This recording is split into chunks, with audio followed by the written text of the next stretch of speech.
नमस्कार दोस्तों, स्वागत है आपका प्लूटस आईएएस में। कहानी शुरू होती है व्हाइट हाउस से, जहां अमेरिकी राष्ट्रपति डोनाल्ड ट्रंप ने भारत पर 50% टैरिफ लगा दी क्योंकि भारत रूस से सस्ता तेल खरीद रहा है। ट्रंप का कहना है कि भारत रूस से तेल खरीदकर यूक्रेन युद्ध में रूस की युद्ध मिशन को फंड कर रहा है। अब ये टैरिफ कोई छोटा मोटा नहीं है। पहले 25% था, जिसे अगस्त 2025 में बढ़ाकर 50% कर दिया गया। ये टैरिफ 27 अगस्त से लागू हो चुका है और इसका असर भारत के टेक्सटाइल, रत्न आभूषण, कालीन और झींगा मछली जैसे निर्यातों पर दिख रहा है। ट्रंप का गुस्सा सिर्फ तेल तक सीमित नहीं है। वो चाहते हैं कि भारत अमेरिकी कृषि और डेयरी प्रोडक्ट पर भी अपने टैरिफ कम करे और साथ ही वो ब्रिक्स देशों, खासकर भारत, रूस और चीन से थोड़ा घबराए हुए हैं क्योंकि ब्रिक्स देश मिलकर ग्लोबल इकोनॉमी में 35% का योगदान दे रहा है और अमेरिकी डॉलर की बादशाहत को चुनौती दे रहे हैं। ये टॉपिक इंटरनेशनल रिलेशन और इकोनॉमिक्स के लिए बहुत ही ज़रूरी है। ट्रंप का टैरिफ और भारत की प्रतिक्रिया ग्लोबल ट्रेड डायनामिक्स और जियोपॉलिटिक्स को समझने का शानदार मौका देता है।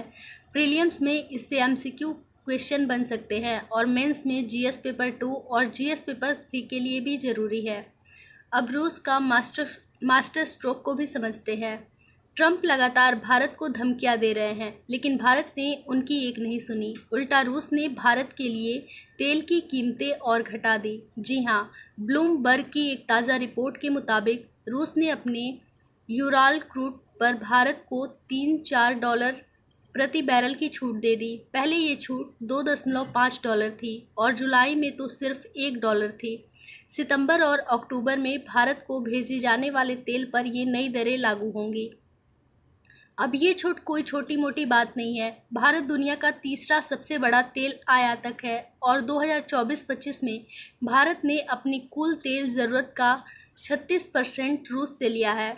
ये रूस का तेल अमेरिकी तेल के मुकाबले $97 प्रति बैरल सस्ता है। इससे भारत की रिफाइनरी लागत कम हो रही है और भारत रूस के व्यापारिक रिश्ते भी मजबूत हो रहे हैं। भारत ने ये भी कहा है कि रूस से तेल खरीदकर उसने ग्लोबल तेल की कीमतों को स्थिर करने में मदद की है। 2022 में रूस यूक्रेन युद्ध के दौरान जब तेल की कीमतें $137 प्रति बैरल तक पहुंच गई थी, तो भारत ने रूस से तेल खरीदकर डिमांड सप्लाई का बैलेंस बनाया। अगर भारत रूस से तेल खरीदना बंद कर दे तो तेल की कीमतें $200 प्रति बैरल तक जा सकती है, जिसका असर न सिर्फ भारत बल्कि अमेरिका और पूरी दुनिया पर पड़ेगा। भारत की multi alignment policy, global trade और एनर्जी सिक्योरिटी, ये सब जीएस पेपर और जीएस पेपर 3 के लिए ज़रूरी है। साथ ही ये टॉपिक इंटरव्यू में भी पूछा जा सकता है, खासकर भारत की कूटनीतिक रणनीति के बारे में। इसलिए इस टॉपिक को ज़रूर तैयार रखें और साथ ही हमारे इस चैनल को लाइक करें, शेयर करें और सब्सक्राइब करें।